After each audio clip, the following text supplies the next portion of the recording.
Et là, vous êtes sur la première, 7h36, quelques semaines après les révélations de ce qu'on a appelé les Panama Papers. Nous avons le procès des LuxLeaks, ces trois lanceurs d'alerte accusés d'avoir communiqué des documents qui révèlent l'évasion fiscale de multinationales. Procès qui s'est ouvert hier à Luxembourg. Il promet de brasser jusqu'à la semaine prochaine plusieurs sujets brûlants, du statut de ceux qu'on appelle les lanceurs d'alerte ou whistleblowers en anglais, jusqu'au scandale de l'évasion fiscale. Et pour en parler, le plaisir de recevoir ce matin en direct de notre studio du Palais fédéral, celui qu'on peut désigner comme un chantre de la transparence, l'ancien conseiller aux États PLR tessinois Dick Marty. Bonjour. Bonjour monsieur. Merci beaucoup d'être avec nous jusqu'à 8h. Dick Marty, vous fûtes aussi président de la Commission des droits de l'homme du Conseil de l'Europe, ancien procureur général du canton du Tessin. Bien sûr, on va parler des LuxLeaks, des lanceurs d'alerte, mais aussi du financement des partis, qui est un sujet d'actualité aujourd'hui en Suisse. Alors on a l'impression que ce procès des LuxLeaks, c'est aussi, au-delà de cela, celui de tous les lanceurs d'alerte, celui de la transparence dans son ensemble. Est-ce qu'on en fait, d'une manière générale, suffisamment pour protéger les lanceurs d'alerte? Est-ce que leur statut est globalement assez protégé ou trop fragile, Dick Marty? Pas du tout protégé. Il y a une lacune évidente qui est dénoncée depuis très longtemps. Le conseiller national Gysin au Conseil national et moi-même, il y a de cela plus que 10 ans, je crois, on avait présenté un acte parlementaire pour que les lanceurs d'alerte soient mieux protégés, surtout dans le cadre du droit du travail.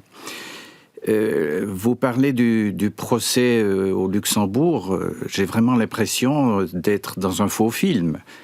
Parce que s'il y a quelqu'un qu'il faudrait mettre sur le banc des accusés, c'est ceux qui ont permis d'organiser une évasion fiscale sur grande échelle qui a pénalisé une grande partie des populations européennes. Et ce monsieur, le principal responsable, je crois qu'il faut appeler les choses par leur nom, est monsieur Juncker. Oui. Ce Juncker qui a la tête aujourd'hui de l'Europe, et peut-être qu'il ne faut pas s'étonner si l'Europe ne va pas tellement bien aujourd'hui. Et Eva Joly, qu'on recevait sur notre antenne dans Forum il y a quelques jours, a sorti un livre là-dessus. Elle le met aussi au centre de toutes ces accusations. Est-ce que vraiment M. Juncker, il est quoi? Il est responsable ou coupable, hein? Nuance de taille à vos yeux? Moi, maintenant, je parle responsable parce que coupable, on l'est quand il y a un jugement de tribunal. Mais sauf erreur de ma part, M. Juncker n'était pas seulement pendant une éternité Premier ministre au Luxembourg, mais il a été également ministre des Finances. Donc, comment peut-il, aujourd'hui à la tête de l'Europe, plaider en très bonne foi une transparence fiscale et une distribution équitable des ressources entre les différents pays? Tout n'est pas illégal dans ces pratiques. On a beaucoup utilisé ce terme-là et cette nuance après la révélation des Panama Papers par rapport notamment au compte offshore panaméen. Tout n'est pas illégal. Ça veut dire quoi à vos yeux? Que la loi est inexistante, que la loi est lacunaire, que la loi est mal faite? Écoutez, c'est la justification qu'ont donnée pratiquement tous les nazis qui occupaient des postes de responsabilité. La comparaison est forte, Dick Marty, si je puis me permettre. Non, mais c'est l'excuse que systématiquement on dit, c'est légal. J'ai appliqué la loi, j'ai appliqué les ordres. Et si je fais état des nazis, c'est parce qu'il y a eu des procès qui ont été extrêmement intéressants, et des procès qui ont été même commentés par des philosophes. Je parle du procès Eichmann. Hannah Arendt en l'occurrence, oui. Voilà. Et Hannah Arendt, moi j'ai regardé tout le film concernant ce procès, et avec l'image qui est aussi importante de ce monsieur. Et on a vraiment, elle a raison de dire, on n'est pas en présence d'un monstre. Oui, elle dit le mal est humain, Hannah Arendt, au fond, c'est ça. Non, elle dit c'est un petit fonctionnaire banal qui s'est limité à exécuter des ordres, à mettre en œuvre l'ordonnance telle et telle, le paragraphe tel et tel, etc. Et c'est ça qui est dangereux. Et les lanceurs d'alerte, qu'est-ce qu'ils font? Face à une formalité de la loi, face à une application aveugle mais formelle de la loi, ils font valoir leur conscience. Ils font valoir qu'il y a des biens qui sont mis en danger, qui sont bien plus importants que les biens que la loi formelle en ce moment lui impose de protéger. Dick Marty, les lanceurs d'alerte ne sont pas toujours totalement désintéressés non plus. C'est plus des lanceurs d'alerte. Comment vous les qualifieriez alors ? Ça, c'est des gens qui font leurs propres affaires. Ça, c'est illégal.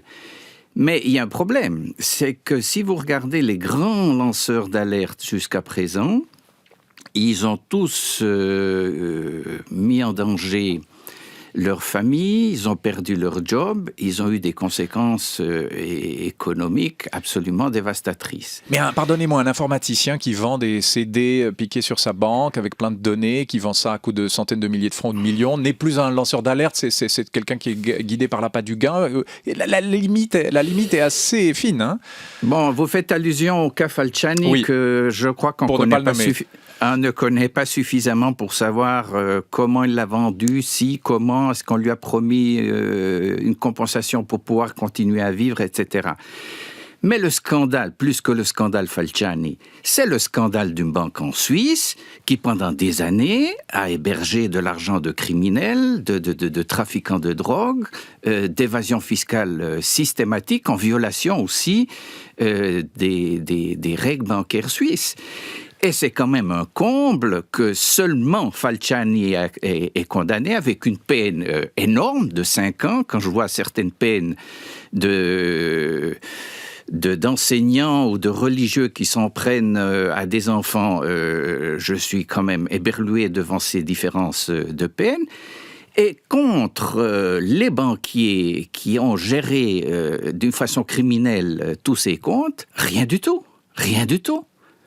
Donc, il y a une justice à 2 vitesses, il faut l'admettre. En Suisse, ça fait depuis 2003, sauf erreur, qu'on parle de mieux protéger les lanceurs d'alerte. Le projet de révision du Code des obligations proposé par le Conseil fédéral vient d'être envoyé à son expéditeur par le Parlement. Comment vous expliquez ça, Dick Marty ? Parce que, naturellement, les entreprises, à tort, selon moi, ont peur de ces dispositions. Parce que nous sommes un pays où la culture du secret occupe une position très haute dans nos valeurs. Et vous savez que maintenant, les grandes industries l'ont compris, certaines ont été obligées de le faire, parce que si vous voulez être enregistré à la bourse de New York, vous êtes obligé d'avoir à votre intérieur ce qu'ils appellent un whistleblower desk, où les whistleblowers peuvent s'adresser d'une façon protégée, sans risquer leur place. Et beaucoup d'entreprises ont compris que ça, c'est dans leur intérêt. Et s'il n'y a pas ça, à un certain moment, ces gens sont contraints d'aller parler à la presse.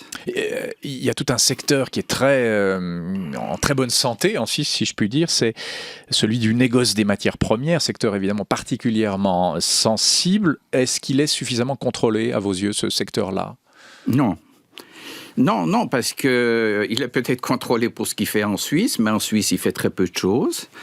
Les choses se passent dans le tiers-monde, dans des pays très fragiles, dans des pays où il n'y a pas une véritable justice qui fonctionne, où il y a des contrôles étatiques qui sont plus que lacuneux parce que la structure étatique est très faible.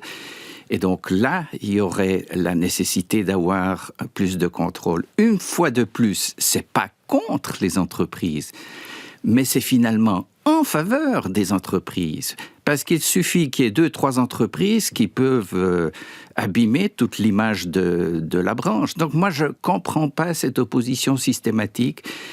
Vous savez, on a eu ces oppositions aussi au début contre les dispositions pour le blanchiment d'argent. Quand on était dans les années 70, quelques procureurs de lointaines provinces qui on voyait ces milliards qui rentraient des frontières sans contrôle aucun. On disait attention, on ne sait pas d'où vient cet argent. L'argent ne vient jamais tout seul. Il y a toute une culture qui vient avec. Il y a des gens qui manient cet argent. C'est dangereux. Eh bien, des grands banquiers suisses nous ont taxés d'ennemis de la place financière suisse. Quand 30 ans après, j'étais rapporteur des nouvelles dispositions contre le blanchiment d'argent, voilà que tout à coup, c'était formidable, on a les meilleures dispositions au monde, et ceux qui le disaient, c'était les banquiers. Les temps changent, Dick Marty. Oui, mais on a perdu 30 ans avec nombreux scandales et un dommage certain à l'image de notre pays. Donc la politique devrait s'engager à anticiper les problèmes et pas toujours à faire les pompiers. Et le Conseil fédéral, en la matière, on a l'impression, à vous entendre, qu'il n'en fait pas assez ? Il n'en fait rien du tout jusqu'à présent. Tout, que ce soit le blanchiment, que ce soit en matière de négoce, la responsabilité des multinationales, c'est toujours depuis l'extérieur que viennent les suggestions, que viennent les requêtes. Et le Conseil national est à la solde des grandes entreprises, est à la solde des multinationales? Je vous pose la question comme ça. Non, j'emploierais pas ce terme, mais c'est clair qu'il y a un lobby important. Il y a un lobby important. Et c'est clair, quand vous parlez aussi des lanceurs d'alerte, je pense à Madame Gibault en France, qui se trouve face à une des plus grandes banques du monde, elle, toute seule. Elle doit combattre contre une armée d'avocats, les meilleurs, payés à prix d'or. Elle doit combattre toute seule. Voilà, c'est ça le problème. Et le lobbying, c'est exactement la même chose. Qui c'est qui peut faire du lobbying pour les lanceurs d'alerte contre les toutes puissantes forces économiques? Alors des gens comme vous êtes très écoutés, y compris en Europe, Dick Marty. Oh, ça ne faut pas exagérer du tout, mais c'est vrai qu'il y a un déséquilibre et qu'aujourd'hui l'argent joue un rôle capital. Regardez ce qui se passe dans la grande démocratie américaine. Si vous n'êtes pas milliardaire, si vous n'avez pas l'appui des grands lobbies, vous n'avez aucune chance de devenir président. Ça, c'est des faiblesses de notre système démocratique aujourd'hui. On va aborder le financement des partis dans un instant, mais pour commencer, dans La Liberté, dans le Courrier, Valérie Drouz est avec nous. Ce plaidoyer justement en faveur des lanceurs d'alerte. Il faut créer une forme d'immunité. La citation au titre de l'avocat William Bourdon, qui défend le lanceur d'alerte à l'origine d'une partie des LuxLeaks, dont le procès s'est ouvert hier à Luxembourg. Interview reprise du français Libération, dans laquelle il plaide pour une protection effective de ces whistleblowers, parce que sans eux, les plus graves dysfonctionnements de l'économie ou de l'état de droit ne peuvent pas être mis au jour. Et il a cette phrase: ils sont les instruments d'une modernisation de la démocratie. Il faut une immunité, une forme d'immunité pour les lanceurs d'alerte. On terminera là-dessus, Dick Marty. Mais oui, si on veut rester dans cette terminologie médicale d'immunité, les lanceurs d'alerte, c'est le système immunitaire. C'est le système immunitaire contre la contagion du système, contre l'abus de la loi formelle pour faire toutes sortes de choses qui nuisent à la majorité des citoyens et à l'État même. Dick Marty, l'autre compartiment que certains plutôt à gauche d'ailleurs rêvent plus transparent, c'est celui que vous connaissez particulièrement bien, du financement des partis en Suisse. Alors on parlait de la campagne américaine qui se fait à coups de milliards. En Suisse, une initiative a été lancée hier qui demande que les partis dévoilent la liste de tous les donateurs qui ont versé plus de 10 000 francs. Est-ce que c'est vraiment nécessaire de le faire en Suisse ? Écoutez, c'est pas seulement la gauche. Le Conseil de l'Europe rappelle à l'ordre la Suisse depuis plusieurs années.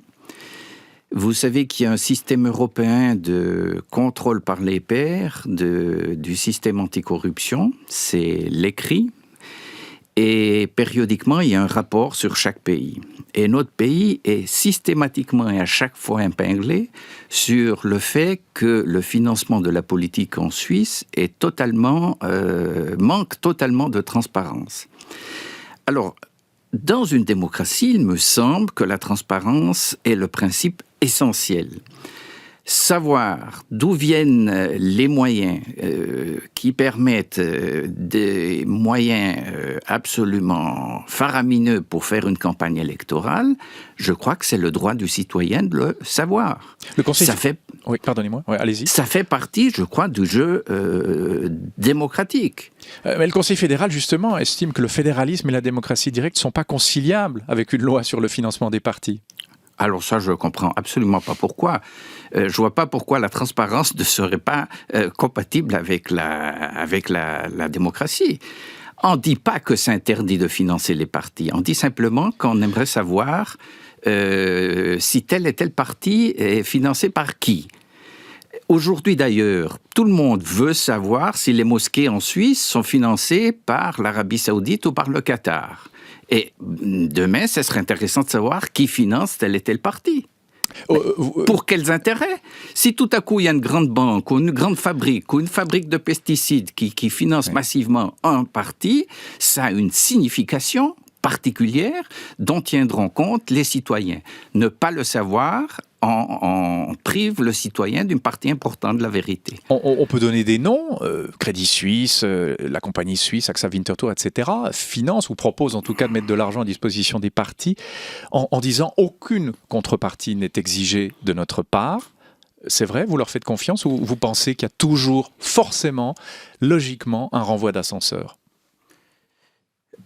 Ça dépend, mais vous citez des cas qui sont relativement transparents parce que depuis quelques années, les banques le disent clairement. Mais il y a toutes sortes d'autres financements qui ne sont pas du tout transparents. On ne sait pas du tout comment certains partis, par exemple, peuvent envoyer plusieurs fois par année des courriers à toute la population suisse qui coûtent énormément cher.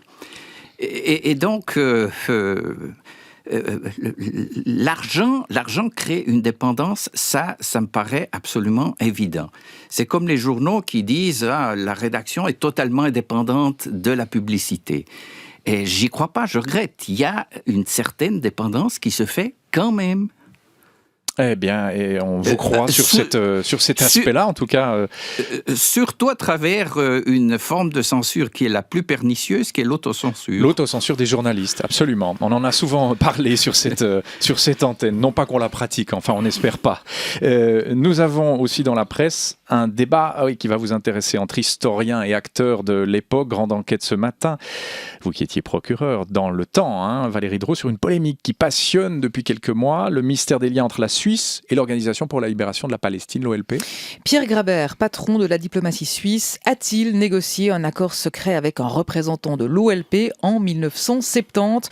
Accord par lequel la Suisse s'engageait pour que l'OLP obtienne une représentation près de l'ONU à Genève et en échange serait épargnée par les attentats. Alors, thèse avancée, on le rappelle, par un journaliste de la NZZ dans un livre en janvier, appuyé par des témoignages du représentant en question et de l'ancien conseiller national, Jean Ziegler, accrédité par plusieurs historiens internationaux, mais elle est jugée peu crédible par des historiens suisses et des acteurs de l'époque. La conclusion de l'enquête du temps, le pacte tel qu'il est présenté dans le livre n'a sans doute pas existé, mais il y a bien eu des contacts. Alors là, on dérive plutôt vers le terrorisme, Dick Marty, mais au fond, c'est un sujet qui, je suis sûr, vous passionne aussi. Vous êtes occupé de la CIA aussi par le passé. Est-ce que cette histoire d'accord secret avec l'OLP, dont on a beaucoup débattu déjà sur cette antenne, il y a eu des avis, des contre-avis, est-ce que cette histoire vous paraît plausible ? Non, elle n'est certainement pas plausible à mes yeux dans la forme où elle a été présentée dans l'article de la NZZ. Dans le livre du journaliste en question, oui. Qu'il y ait eu des contacts, c'est évident, et l'OLP avait des contacts avec de très nombreux gouvernements. Le rôle particulier que jouait la Suisse comme médiateur, comme intermédiaire, rendait nécessaire ces contacts. Le fait de reconnaître l'OLP à l'ONU était quelque chose de tout à fait légitime, à mes yeux. D'ailleurs, maintenant, elle en fait partie à plein titre. Et donc, moi, je serais prudent et je m'abstiens de donner un jugement définitif parce que manifestement, on ne connaît pas encore toutes les données. On parle de terrorisme, il y a une nouvelle loi sur le renseignement en Suisse qui sera soumise à référendum, avec la possibilité d'écoute élargie, d'envoyer des chevaux de Troie, des virus informatiques dans les ordinateurs, placer des micros, etc. Est-ce que cette loi est une bonne loi ou est-ce qu'elle va trop loin? Parce que là aussi, au fond, vous prenez la transparence pour les lanceurs d'alerte, est-ce qu'il ne faut pas aussi de la transparence, que l'État puisse aussi avoir une certaine transparence sur ce que font certaines personnes suspectes? Bonne ou mauvaise loi, Dick Marty? Je n'ai jamais nié que l'État doit disposer de moyens pour rechercher la vérité. Moi-même, comme procureur, j'ai fait usage de ces moyens. Bon, on n'avait pas encore les softwares, on n'avait pas l'électronique, mais les contrôles téléphoniques étaient déjà utilisés. Le véritable problème, c'est pas ces instruments. Le véritable problème, c'est l'utilisation de ces instruments et de savoir qui les utilise et qui surveille surtout les utilisateurs. Et c'est là que le point est toujours faible. Dans tous les pays, on voit que les services de renseignement tendent à devenir un État dans l'État. Ils disent au contrôleur ce qu'il veut bien dire et ils cachent une partie importante. Et c'est là qu'il faut. Dans tous les pays, le grand problème, c'est celui du contrôle. Ces instruments sont nécessaires, à mon avis. Ils sont nécessaires. Mais il faut les utiliser et surtout, il ne faut pas les utiliser comme font les Américains à grande échelle. Et cette Parce loi que prévoit si vous contrôlez le téléphone d'Angela Merkel, d'Airbus ou de la Croix-Rouge internationale, ça n'a plus rien à voir avec la guerre, ni contre la délinquance, ni contre le terrorisme. Donc vous serez opposé ou favorable quand même à cette loi? J'ai pas bien compris la nuance. Le débat n'est pas encore lancé. Moi, je trouve qu'un des points faibles de cette loi, ça reste encore le contrôle. Mais les instruments en tant que tels, je les salue. Je voudrais aussi dire qu'à chaque fois qu'il y a un attentat, on vient avec des nouvelles propositions de lois, d'instruments, etc. Moi, je crois qu'on ferait mieux de mettre au point ce qu'on a déjà. Parce que manifestement, il y a beaucoup de choses qui ne fonctionnent pas. Les services de renseignement ne correspondent pas bien entre eux. À l'intérieur du même État, vous avez différents services de police qui se cachent des informations parce que la connaissance, c'est pouvoir. Et donc, c'est là qu'il faut intervenir. Une meilleure coordination dans le pays et entre les pays, une formation meilleure des agents qui devraient parler l'arabe, qui devraient connaître ces cultures, etc. Voilà que là, on devrait investir. C'est moins spectaculaire, je vous le concède. Et le problème de la lutte contre le terrorisme, c'est que les agendas politiques ne correspondent pas toujours avec une agenda rationnel de l'antiterrorisme. Un dernier sujet, Dick Marty, la résistance de Genève face à la Turquie, fâchée par la photo exposée sur la place des Nations. Ça intéresse beaucoup la presse alémanique ce matin. Esther Coco. Genève envoie promener Erdogan. La ville de Genève tient tête à Erdogan. Les titres de la Berner Zeitung et de l'Aargauer Zeitung ce matin résument l'état d'esprit des éditorialistes alémaniques face à la décision de la ville de Genève de maintenir la photo sur la place des Nations. Photo qui met en cause le président turc Recep Erdogan dans la mort d'un jeune manifestant à Istanbul. L'Aargauer Zeitung tire aussi un parallèle entre le président turc Recep Erdogan et le président russe Vladimir Poutine. Le sultan et le tsar, comme les appelle le journal, ont la même volonté, affaiblir l'Europe et ses valeurs. Sur ce point, Alain Berset disait, la Suisse garde ses valeurs, Genève ne cède pas. Est-ce que Genève a raison de ne pas céder face à la Turquie ? Oui, certainement, mais il faut quand même reconnaître que cette banderole est insultante parce qu'elle prête à Erdogan l'intention d'avoir voulu et d'avoir tué quelqu'un, alors que c'est manifestement pas le cas. Est-ce que si je mets une banderole avec la photo d'un Yéménite et je dis les armes de Monsieur Schneiderman ont tué cet enfant, est-ce qu'en Suisse on serait pas scandalisé ? Je vous rappelle que la Suisse vend et a vendu et continue à vendre des armes à l'Arabie Saoudite qui a un conflit en Yémen. Eh bien, la question reste en suspens, mais je crois qu'elle peut être posée comme ça, effectivement. On doit se quitter là, malheureusement, car il est déjà 8h. Dick Marty, merci beaucoup Bonne journée. d'avoir été notre invité ce matin. Bonne journée à vous.